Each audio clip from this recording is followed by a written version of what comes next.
discussing Barnstable this morning. I'm Sarah Colvin, joined by a planner here in the town of Barnstable, Elizabeth Jenkins. Good morning. Good morning, Sarah. Good to be here. Good to have you back on the show. Thank Always you. great to have you here. So today, as you just said, you're wearing your hazard mitigation planner hat. I and am. This is something I think that, especially when we are in a coastal community, small place like Cape Cod, super vulnerable to natural disasters. So planning for the future is so very important. So tell us, for those who might not be aware of what hazard mitigation planning is all about, can you give an overview? Sure. Well, I mean, our proximity to the water is obviously what makes Cape Cod such a special place, but as you said, it also makes us vulnerable to really a wide range of natural hazards, you know, hurricane, flooding, and then things that we don't think of maybe traditionally, like wildfires even. So hazard mitigation planning kind of takes an opportunity to look at all the potential threats from weather-related natural hazards and the impacts it might have on people or property in our community. And I like to think about hazard mitigation planning as blue skies planning. When you kind of look at the whole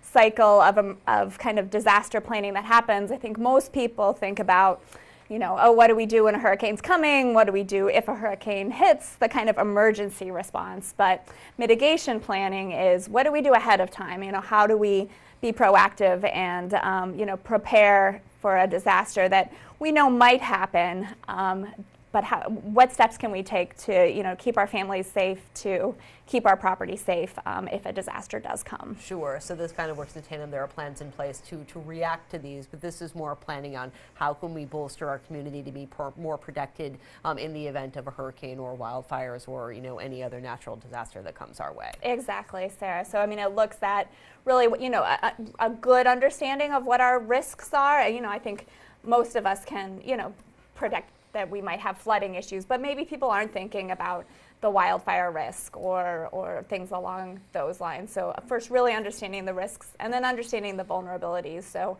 you know, where are the locations or the infrastructure that are really prone to flooding, for example. So really kind of breaking it down and understanding our community in that way. Absolutely. So looking at particular areas of town or perhaps some aging infrastructure, whether it be both private or public, you know, roadways, transportation systems, that sort of thing. Exactly. And so then that gives us the opportunity to kind of target our emergency response planning, but also think about our policies in terms of investment in infrastructure or investment in natural resources in the future, so we can kind of build our resilience, which is, you know, a term we use around climate change planning a lot, and it's very tied into this. I mean, we know that our storms are becoming more frequent, and more intense. You know, the extent of our flooding is becoming greater. So it allows us also to kind of look towards the future and maybe some of the more adverse impacts that we expect to experience here as well. Sure, and I would think that this is a plan that is something that town staff here could use as they're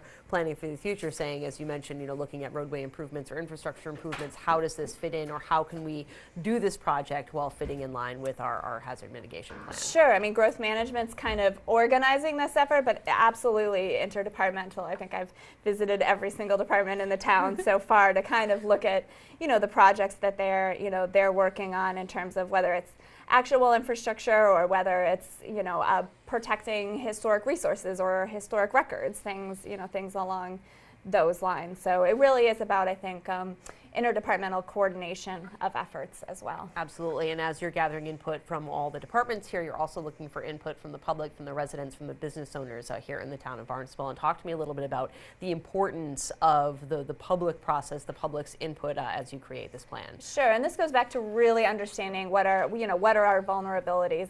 Nobody knows the community as well as the people, you know, who live here and who look out their windows after a big storm and, you know, see how the beach is affected, or, you know, they're trying to, you know, drive during a rainstorm and they know what areas are impassable. So, I mean, public participation is so important in this process to really understand kind of what our needs and vulnerabilities are and how we're susceptible to these hazards, because then we can use that information to plan for them and, again, to help keep people and keep property safe in the future. Great. So one of the ways in which you're working to connect with the community is, of course, online. We have our Barnstable I Forum, which people may recall. We just had a pretty widespread discussion about the West Barnstable shooting range, and now there's a couple of topics and a poll actually posted relating to the hazard mitigation plan. So what kind of information are you looking for through this venue? So again, we're looking to understand risks, and I think I Forum is a perfect tool for that. We really want to understand what people's experiences are. What have you lived through here in the town of Barnstable? What did you see, and how did it impact you or your property? What are things that maybe we're not thinking of? That people who have experienced disasters here, so we can kind of learn from that. So we're really reaching out to people, to kind of get an understanding of what they experience, whether it's in a heavy rainfall or whether they lived through Hurricane Bob, for example. So that really the wide range of issues. We just want to hear people's stories and be able to incorporate those into our planning process. Absolutely. And then you're also, through the poll, looking for ways in which people have kind of bolstered themselves and their lives and their property against potential hazards. We're just curious about what resources out there people are using, and then we hope to follow up those questions with one or two additional as we kind of collect this information that says, what gathering input on what we can do as a local government to be able to be more responsive to people. I mean, if we see that maybe people aren't taking full advantage of one of the resources that are on the poll, or maybe they don't understand the importance of that. So to be able to do outreach and education for folks who, again, maybe aren't thinking about how a hazard might affect them in the future. Or to be able to direct resources in a certain way. Great. Will there be more kind of public meetings or information sessions, listening sessions as the process goes on? We will. We're kind of in an internal process now where we are, again, coordinating with different departments in the town to understand, again, kind of existing policies and existing capacities and capabilities. And then once we get all this kind of initial information collected, we are going to be doing kind of a big public outreach meeting that looks at kind of the results of that and then our potential actions. The idea is to come up with a list of kind of 5-year actions that we can take, again, to kind of improve our safety, improve our resilience.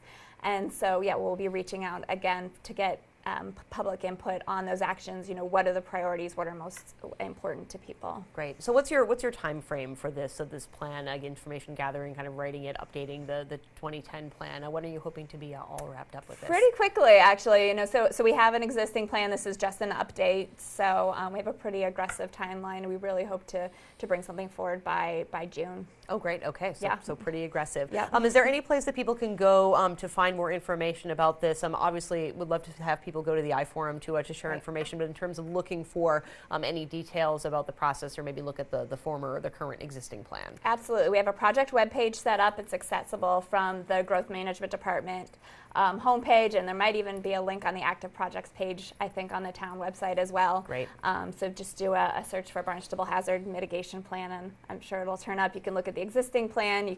We link to some of the other Massachusetts Emergency Management Agency resources that are out there. So if you're curious about ways that right now you can make your family or your property or your community more resilient, there's some great resources out there, and also some links to the other kind of ongoing floodplain management work that we've been doing here at the town as well. Fantastic. Well, Elizabeth, thank you so much for stopping by. Thanks for having me, Sarah. Thank you.